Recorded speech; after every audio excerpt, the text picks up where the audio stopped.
ఈ వీడియోపై మీ కామెంట్స్ను మాకు చెప్పండి. ఈ వీడియో నచ్చితే మా ఛానల్ని సబ్స్క్రైబ్ చేయండి.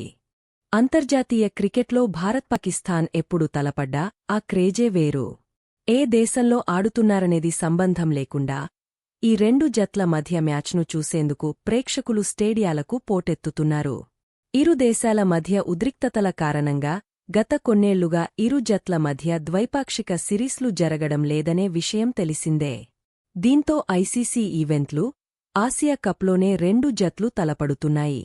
అయితే వచ్చే నెలలో అమెరికా, వెస్టిండీస్ వేదికల్లో జరిగే టీ20 ప్రపంచకప్లోనూ ఇరు జట్లు మరోసారి అమీతుమీ తేల్చుకోనున్నాయి.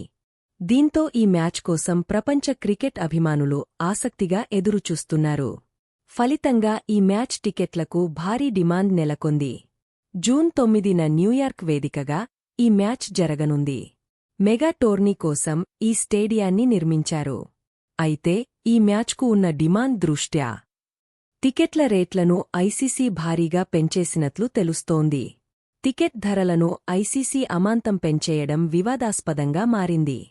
స్టేడియంలోని డైమండ్ క్లబ్ విభాగంలో ఒక్కో సీటును 20,000 అమెరికా డాలర్లు అంటే భారత కరెన్సీలో 16 లక్షలకు విక్రయించడం చర్చనీయాంశంగా మారింది. ఇలా టికెట్ల రేట్లు పెంచడంపై ఐపీఎల్ మాజీ కమిషనర్ లలిత్ మోదీ ఐసీసీపై విమర్శలు గుప్పించారు. టీ20 ప్రపంచకప్లో భారత్-పాకిస్తాన్ మధ్య న్యూయార్క్ వేదికగా మ్యాచ్ జరగనుంది. ఈ మ్యాచుకు డైమండ్ క్లబ్లోని ఒక్కో టికెట్ను ఐసీసీ 20,000 డాలర్లకు విక్రయిస్తుందని తెలిసి షాక్ అయ్యా. ఈ టోర్నీని అమెరికా నిర్వహించేందుకు ప్రధాన కారణం ఆటను విస్తరించడం, అభిమానులను సంపాదించడం. అంతేకాని టికెట్ల విక్రయాలపై లాభాలను పొందేందుకు కాదు అని లలిత్ మోదీ ట్విట్టర్లో పోస్టు పెట్టారు. ఈ వీడియోపై మీ కామెంట్స్ను మాకు చెప్పండి. ఈ వీడియో నచ్చితే మా ఛానల్ని సబ్స్క్రైబ్ చేయండి.